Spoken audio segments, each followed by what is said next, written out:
Holy Gospel according to Matthew. Glory to you, Lord. Jesus said, "Then the kingdom of heaven will be like this. 10 bridesmaids took their lamps and went to meet the bridegroom. 5 of them were foolish, and 5 were wise. When the foolish took their lamps, they took no oil with them, but the wise took flasks of oil with their lamps. As the bridegroom was delayed, all of them became drowsy and slept. But at midnight there was a shout, 'Look, here is the bridegroom. Come out to meet him.' Then all those bridesmaids got up and trimmed their lamps. The foolish said to the wise, 'Give us some of your oil, for our lamps are going out.' But the wise replied, 'No, there will not be enough for you and for us. You'd better go to the dealers and buy some for yourselves.' And while they went to buy it, the bridegroom came, and those who were ready went with him to the wedding banquet, and the door was shut. Later the other bridesmaids came also, saying, 'Lord, Lord, open to us.' But he replied, 'Truly I tell you, I do not know you. Keep awake, therefore, for you know neither the day nor the hour.'" This is the gospel of the Lord. Praise to you, O Christ. Please be seated.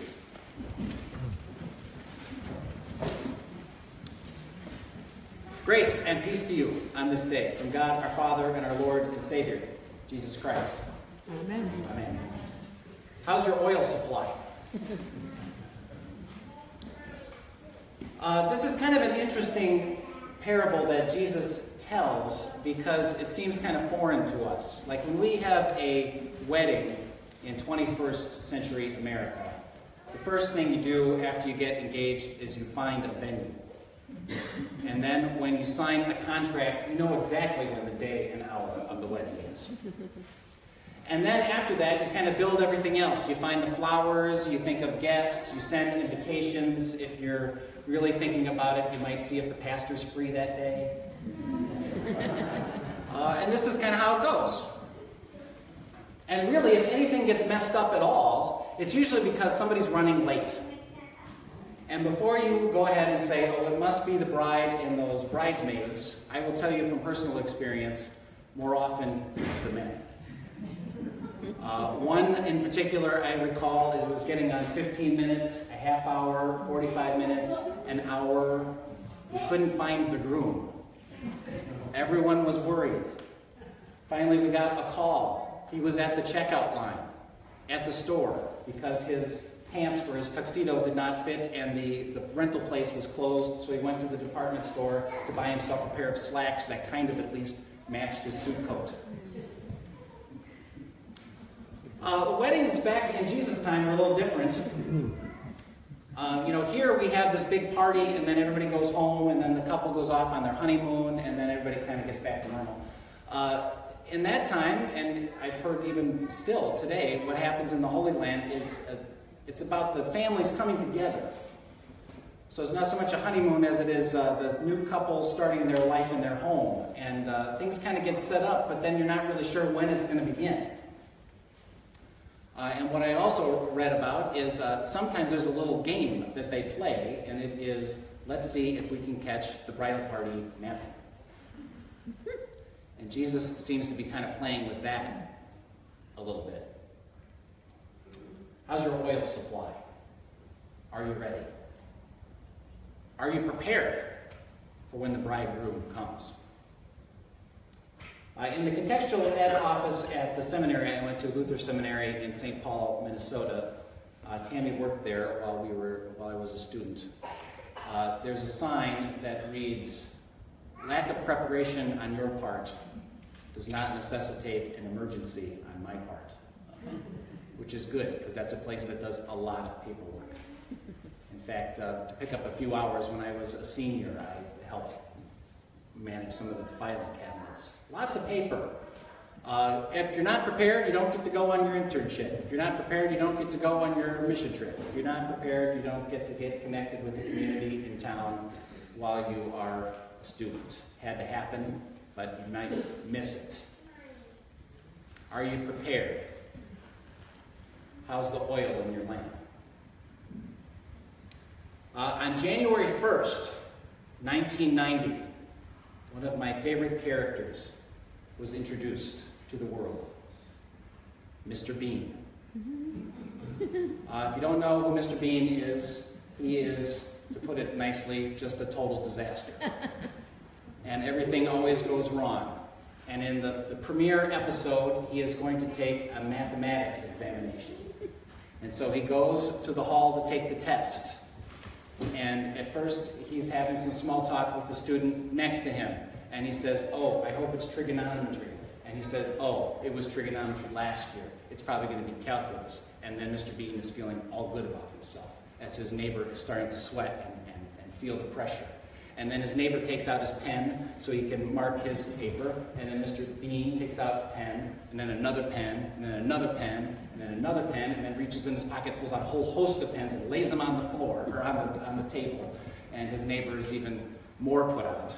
And then he reaches into his satchel, and he pulls out his little policeman doll, and then his Pink Panther. And then he even pulls out an alarm clock to go off at the exact day and hour, the exact time when the examination will be over, and he will be triumphant. And then the proctor of the exam says, "Okay, you can reach in your envelope and pull out the paper and take the exam." And he reaches out and pulls this green piece of paper out, and lo and behold, it's a trigonometry question. And so now Mr. Bean is the one who is not prepared. He starts to sweat, he starts to feel the pressure, and he starts to want to cheat off of his neighbor. So he's looking over this way to try to read something off his page. He puts his head down on the table and blows ever so gently as to lift the paper up so he can read the back side of it. He, even though he has all these pens, he kind of throws one on the floor so he can sneak over and then peer over the table and maybe just catch a little glimpse of what his neighbor is working on. And finally, after all of this, when he can do no more, he just looks up and says, "Oh, Mommy," and puts his head down on the table. And then the proctor of the exam says, "Okay, there's 2 minutes left. Those who have the green page with the trigonometry page, those go over here. And those who have the white pages with the calculus questions can go over here." And he looks back in the envelope, and lo and behold, there is a calculus question. And he pulls it out, and he starts filling it out as fast as he can. But you know, he's never going to get it done in time. And the proctor of the test says, "Okay, I need your papers. Okay, I need your papers." And finally, "Stop writing," right as the alarm goes off. How's your oil doing? Are you prepared? Are you ready for what is about to happen? I think this passage is interesting because there seems to be a lot with this oil. To keep the lamp burning, to wait and watch. Those who are prepared and those who are unprepared. Are we prepared? But are we prepared for the right thing? I think that's another question to ask. Or can we even really be prepared? I was thinking about this week too. Can we really actually be prepared for any of the life changes that come our way? If you've been married or are married or have been to weddings, can you actually say that the couple is actually really ready to be married? I mean, you can do all this planning, you can do all this work. Are you really ready for the life that is coming down the road? Well, of course not. Or, we've had the great blessing in this congregation of 3 births in the last couple of weeks. And, for those of you who are parents or know parents or are friends of parents, you know what it's like. You can take all the classes you want in the world. And you can go to as many doctor's appointments as possible. And you can get stacks and stacks of books. But when you finally hold that child in your arms, you realize you have absolutely no idea what you're doing. You can't be prepared for that. Or we've had some deaths among us. And you think, we can kind of rationalize that. We can wrap our brain around it a little bit and say, okay, I kind of understand the process. I know how that works. But when someone close to you dies, it's not a mental exercise, is it? I mean, it's your whole body. It's your whole emotional package. It's your soul. Everything is, the only way to work through it really is you just have to work through it. Or if you think of major life changes that come your way, whether you're starting a new school or a new job, or you're retired, or you have to move halfway across the country, you think, maybe you kind of make your list and get everything all lined up, but you're not really prepared. You don't really know how that's going to go. until you get there. We have some friends who are moving from Wisconsin to New Hampshire probably in the next couple of months, and they've been working on this for several months. And when it came time to tell their children, there's 3 of them, they thought they knew how they would react. Except it's not how it works out. The one who they thought would be the happiest about it wanted nothing to do with it. And the one who they thought would be the most negative about it was happy for a new thing to start. And the one who they thought would be just kind of chill or not really notice what's going on, because that's kind of his personality, was really thoughtful and sincere about, I see the goods and the bads, and that this is a new opportunity for us, and okay, let's do it. You don't know what's going to happen until you're actually faced with the thing that's in front of you. Or if you look at the tragedy last Sunday when that congregation was broken into and all those people were murdered in front of everyone else's eyes, half of the church. You think, can you really ever be prepared for something like that? No, you can't. All the conversation this week is about, do you have your own security protocols, and what would happen if somebody came in? You think, okay, you could have security people, you could have checkpoints, you could nail wood planks across the doors, but things can still happen, right? And you never know what could happen until it does. And by that, when we start to think about the things that actually happen to us in our lives, the things we prepare for and they work out a little bit differently, or the surprises that just come our way, it just looks like to me, if Jesus is asking us if we have enough oil in our lamps, the answer seems to be, I don't think so. I don't know. Here's where I think Mr. Bean is helpful. Because it's not that he's actually unprepared, is he? He's just prepared for the wrong question. And I think for a lot of time, we've been preparing for the wrong question. I remember when I was back in seminary and thinking about making sure I had all my forms in the contextual ed office and the classes I was going to take and the experience that was going to start to happen. I was thinking for the church I was being prepared for, and the questions were all about the institution. It was all about, can you lead this? Can you put this program together? If you follow these certain steps, your congregation should grow. And we were trained for that. And then as we have all experienced over the course of the last decades, we know it doesn't quite work out like that.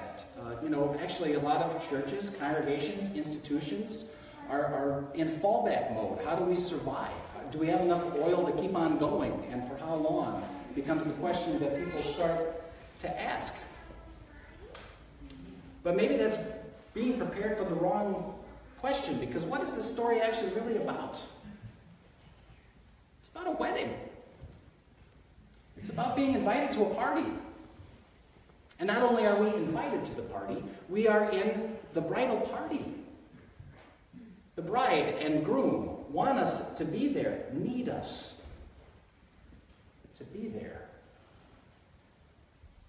And so we wait. And yeah, some of us have oil in our lamps, and some of us maybe not as much oil. But what's the true folly that happens in this is they leave. They leave. If they would just hang in there. If they just would encourage each other a little bit. If they would start to share the joy among them, because this wedding is going to be great. And it doesn't matter how much oil is in the lamp, does it? So the party is about to start. The party is about to begin. With song and prayer and words and a feast. We're all here and we're waiting. Let's go on and enjoy it together.